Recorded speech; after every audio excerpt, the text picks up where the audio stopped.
بسم اللہ الرحمن الرحیم۔ السلام علیکم ورحمۃ اللہ وبرکاتہ۔ کتاب المطالعۃ والنصوص کا آج کا سبق۔ پچھلے سبق میں ہم نے پڑھا تھا من دلائل قدرت اللہ۔ یہ سبق بھی وہی ہے، لیکن پچھلے اسباق میں ہم نے 29 سے لے کے 35 تک کی آیت کریمہ پڑھی تھی، اور ان آیت کریمہ کا ترجمہ اور اس کی لغوی اور نحوی تشریح بھی پڑھی تھی۔ اب ہم اس کی تفسیر پڑھیں گے کہ اس آیت کریمہ کے حوالے سے تفسیر میں کیا آتا ہے۔ تو سب سے نیچے تین لائن ہے، اس میں سب سے پہلی لائن سے ہم شروع کریں گے۔ من الآیات الدالۃ علی قدرت اللہ تعالی خلق السماوات والارض وخلق ما فیہما من الناس وغیرہ۔ یہ اس طرح سے اس کا تعلق ہے عبارت کا، واللتی لا یتدبرها ہؤلاء المنکرون للبعث۔ یہ عبارت گویا کہ جو ہے بیچ میں آئی ہوئی ہے، ورنہ عبارت کا کنیکشن اس طرح سے ہے۔ من الآیات الدالہ علی قدرت اللہ تعالی، اللہ کی قدرت پر دلالت کرنے والی آیات آسمانوں اور زمین کا پیدا کرنا ہے، اور ان دونوں میں لوگوں یا دوسری چیزوں کا پیدا کرنا ہے۔ واللتی لا یتدبرها ہؤلاء المنکرون للبعث، اور یہ آیات جو ہے جو اللہ کی قدرت پر دلالت کرتی ہیں، ان آیات کے حوالے سے ان آیات میں وہ لوگ غور و فکر نہیں کرتے جو بعث بعد الموت کا انکار کرتے ہیں، یعنی مرنے کے بعد دوبارہ زندہ کیا جائے گا، اس بارے کا انکار کرتے ہیں۔ اس لیے وہ ان آیتوں میں تدبر نہیں کرتے۔ اگر تدبر کر لیں، اگر غور و فکر کر لیں، تو وہ اس نتیجے پہ پہنچیں گے کہ یہ اللہ تبارک و تعالیٰ کی نہایت ہی عظیم نشانیاں ہیں جو اس کی قدرت پر دلالت کرتی ہیں، بتاتی ہیں۔ یہاں پر لفظ تدبر جو ہے، تدبر یتدبرو سے یتدبرو، یہاں فعل مضارع استعمال ہوا ہے، یہ باب تفاعل سے ہے، اور منکرون یہ باب افعال کا اسم فاعل جمع کا صیغہ ہے۔ اور اس کے آگے اس کے آگے تفسیر کرتے ہیں، والذی خلق هذه المخلوقات كلها قادر على ان يجمعهم یوم القیامہ، اور وہ ذات جس نے ان مخلوقات کو پیدا کیا ہے، ان تمام مخلوقات کو پیدا کیا ہے، وہ اس بات پر قادر بھی ہے کہ وہ بروز قیامت ان کو جمع کر لے۔ ما دامت ارادته قد تعلقت بذلك، جب تک اس کا ارادہ اس سے متعلق ہے، یعنی وہ جب چاہ لے تب یہ ہوگا۔ ما دامت ارادتو، یعنی جب بھی اس کا ارادہ ہوگا۔ تو یہ دامہ جو ہے ماضی میں، دامہ یہ ماضی میں استمرار کے لیے آتا ہے، یعنی ماضی استمراری کے لیے آتا ہے اگر ماضی استمراری پر داخل ہو جائے۔ اس کے حوالے سے میں آپ کو بتاؤں کہ یہ لفظ دامہ جو ہے کس طرح استعمال ہوتا ہے قرآن مجید میں، میں آپ کو اس کی ایک مثال دیتا ہوں۔ سورہ مریم آیت نمبر 31 میں وَجَعَلَنِي مُبَارَكًا، اور رب نے مجھے مبارک بنایا، اَيْنَمَا كُنْتُ، جہاں کہیں میں ہوں، وَأَوْصَانِي بِالصَّلَاةِ وَالزَّكَاةِ مَا دُمْتُ حَيًّا، اور مجھے نماز اور زکوٰۃ کی وصیت کی حکم دیا، مَا دُمْتُ حَيًّا، یہ دونوں کام میں اس وقت تک کروں گا جب تک کہ میں زندہ رہوں۔ تو دامہ سے واحد متکلم کا صیغہ دمتو آیا۔ اسی طرح ہم جب کسی سے ملتے ہیں، ملاقات کرتے ہیں یا فون پر بات کرتے ہیں تو ہم اس طرح کے استعمال کر سکتے ہیں۔ جب بات ختم ہو جاتی تو ہم اس طرح کہتے ہیں الی اللقاء، مع السلامہ۔ اس کے بعد کبھی کبھی دعائیہ جملوں میں یہ جملہ بھی استعمال کرتے ہیں، دمت سالما، اور اگر کئی لوگ ہو تو دمتم سالمین۔ ٹھیک ہے، یہ لفظ کا استعمال میں نے آپ کو بتا دیا۔ دوسری جگہ جو بتا رہے ہیں، وَإِن مَا أَصَابَكُم مِّن بَلِيَّةٍ وَشِدَّةٍ فِي الدُّنْيَا إِنَّمَا هُوَ بِسَبَبِ مَا ارْتَكَبْتُم مِّنَ الذُّنُوبِ وَالْآثَامِ، اور اگر کوئی بلا اور سختی دنیا میں تمہیں لاحق ہوتی ہے تو بے شک وہ تمہارے گناہوں کے سبب ہے جن کا تم نے ارتکاب کیا ہے۔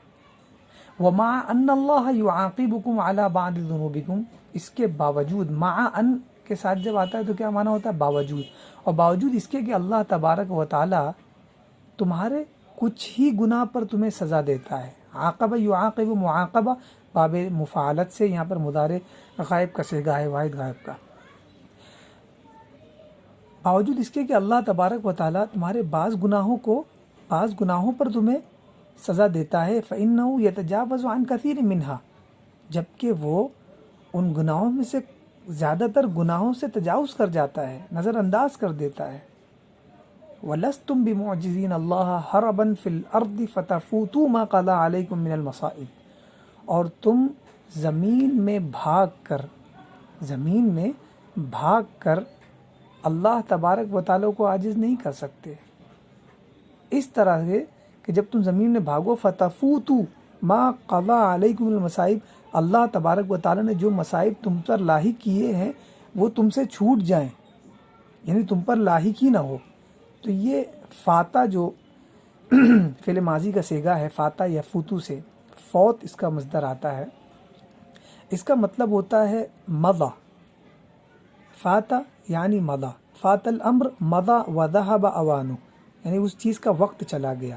فاتح الامر اعوزه وذهب عنه فلم يدركه، یعنی ایک چیز اس سے چھوٹ گئی اور وہ اس کو نہیں پا سکا۔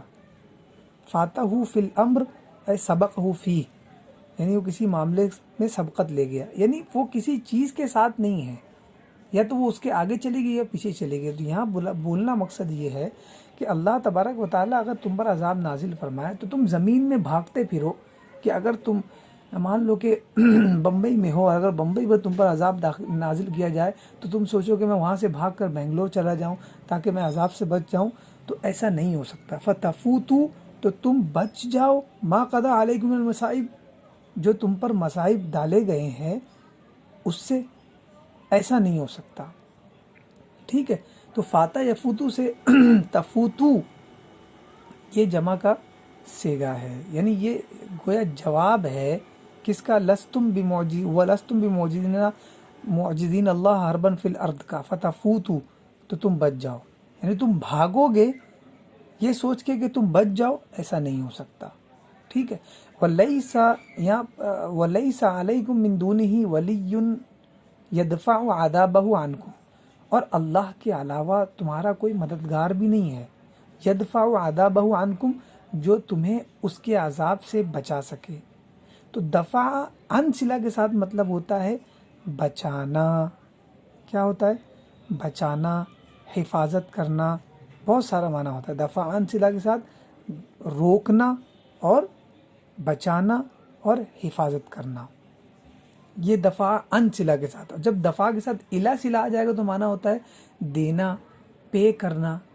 جیسے کہ مثال کے طور ہم نے کوئی چیز خریدی تو ہم پوچھیں گے بھائی کم ادفع، میں کتنا دوں گا؟ تو وہ بولے انت تدفع 8 قروش، تم 8 روپے دو گے۔ تو یہ دفع الی کا صلہ جب آئے گا تو دینا ہوگا، پے کرنا ہوگا، اور دفع عن کا صلہ ہوگا تو روکنا اور بچانا، ڈیفینس کرنا، ٹھیک ہے۔ اسی قوت مدافعت بولتے ہیں نا، ڈیفینس پاور، تو یہ باب مفعالت سے اردو میں استعمال ہوتا ہے۔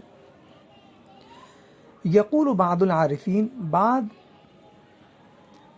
اللہ والے اہل معرفت کہتے ہیں، من لم یعلم ان ما وصل الیہ من المصائب والفتن باکتسابہ، جس نے اس بات کا یقین نہ رکھا، نہ جانا کہ جو مصائب اور آزمائشیں اس پر وارد ہوئی ہیں، اس تک پہنچی ہے، بے اکتسابی، وہ اس کے ہی گناہوں کی بنیاد پر ہے جو اس نے کمایا ہے، وَأَنَّمَا عَفَى اللَّهُ عَنْهُ أَكْثَرُ، اور جو اللہ تبارک و تعالیٰ نے معافی دی ہے، عَفَى اللَّهُ عَنْهُ أَكْثَرُ، اور جو اللہ تبارک و تعالیٰ نے اس کے گناہ کو بخش دیا ہے،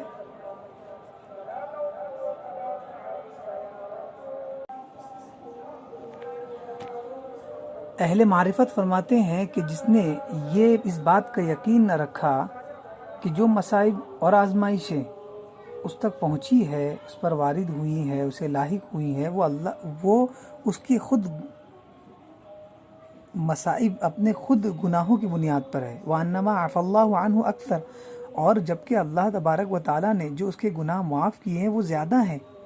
اگر اس بات کا یقین نہ رکھے کہ جو مصائب مجھ پر لاحق ہوئے ہیں اور جو اللہ تبارک وہ جو ہے میرے ہی وجہ سے ہیں، میری ہی ہاتھ کی کمائی ہے، اور جو اللہ نے معاف کی ہے وہ بہت زیادہ ہے، اگر یہ اعتقاد اس کا نہیں ہے، یہ علم نہیں ہے، کان قلیل النظر فی احسان ربہ الیہ، تو وہ اپنے رب کے احسان کے حوالے سے کوتاہ نظر ہے، یعنی کم نگاہ ہے، چھوٹا سمجھتا ہے اس کے اللہ کے احسان کو، جبکہ اس کا احسان بہت بڑا ہے۔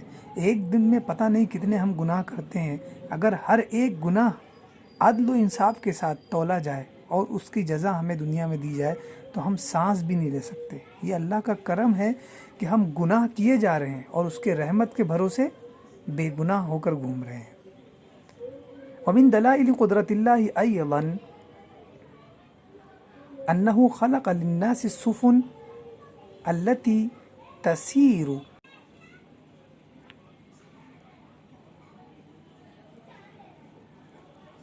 ومن دلائل قدرت اللہ أيضا أنه خلق للناس السفن التي تسير بهم في البحار كأنها الجبال۔ اور اللہ تبارک و تعالیٰ کی قدرت کے دلائل میں سے ایک یہ بھی ہے کہ اس نے لوگوں کے لیے کشتیاں پیدا کی، بنائیں، التي تسير بهم في البحار كأنها الجبال، اور وہ پہاڑوں کی طرح سمندر میں لوگوں کو لے کر ٹہلتی ہے۔ وجعل المياه تخضع لها، اور پانی کو اس کے ماتحت کر دیا، اس کے زیر نگرانی کر دیا، پانی کو حکم دے دیا کہ اگر 1 گرام کا پتھر بھی اگر تم میں گرے تو تم اسے اپنے اندر جذب کر لینا، ڈبا دینا، لیکن یہ پہاڑ جیسی کشتی ہے، اسے مت ڈبونا، اس لیے کہ یہ میرا حکم ہے۔ خضع یخضع مطلب خضوع، یعنی کسی کی طرف جھک جانا، انحناء کا معنی ہے یہاں پر۔ وتحملها فوق ظہرها، اور وہ پانی، وہ سمندر جو ہے اسے اپنی پیٹھ پر ڈھوتا ہے، یہ اللہ کا حکم ہے۔ وَيَكُونُ الْمُسَافِرُونَ بِهَا تَحْتَ رَحْمَةِ اللَّهِ، اور تمام مسافر اس کشتی کے اندر اللہ کی رحمت کے سائے میں ہوتے ہیں۔ إِن شَاءَ أَسْكَنَ الرِّيحَ فَوَقَفَتِ السَّفِينَةُ وَلَا تَتَحَرَّكُ، اگر چاہ لے تو ہوا کو روک دے تو کشتی بھی ایسی رک جائے کہ اس میں کوئی حرکت نہ ہو۔ وَإِن شَاءَ أَهْلَكَ أُنَاسًا وَأَنْجَى أُنَاسًا رَحْمَةً مِّنْهُ وَعَفْوًا، اور اگر چاہ لے تو کچھ لوگوں کو ہلاک کر دے اور کچھ لوگوں کو نجات کا پروانہ سنا دے، یہ اللہ کی رحمت اور اس کی مغفرت ہے، اس کا درگزر ہے۔ یہ سب کیوں ہے؟ یہ اللہ کی جو نشانیاں ہیں، یہ دلائل ہے اس کی قدرت پر، یہ کیوں ہے؟ کل ذالک لینتقم من الکفار، یہ سب کچھ اس لیے ہے تاکہ وہ کفار سے بدلہ لے سکے۔ وَلِيَعْلَمَ الَّذِينَ لَا يُؤْمِنُونَ بِالْقُرْآنِ أَلَّا مَفَرَّ لَهُم مِّنْ عَذَابِ اللَّهِ، اور یہ جان لے وہ لوگ جو قرآن پر ایمان نہیں لاتے، اسے نہیں مانتے، کہ اللہ تبارک و تعالیٰ کے عذاب سے وہ کسی بھی صورت نہیں بچ سکتے۔ لا مفر لہم، ان کے لیے کہیں بھاگنے کی جگہ نہیں ہے، من عذاب اللہ، اللہ کے عذاب سے۔ آج اتنا ہی، انشاءاللہ العزیز اگلے سبق میں حاضر ہوں گے۔ السلام علیکم ورحمۃ اللہ وبرکاتہ۔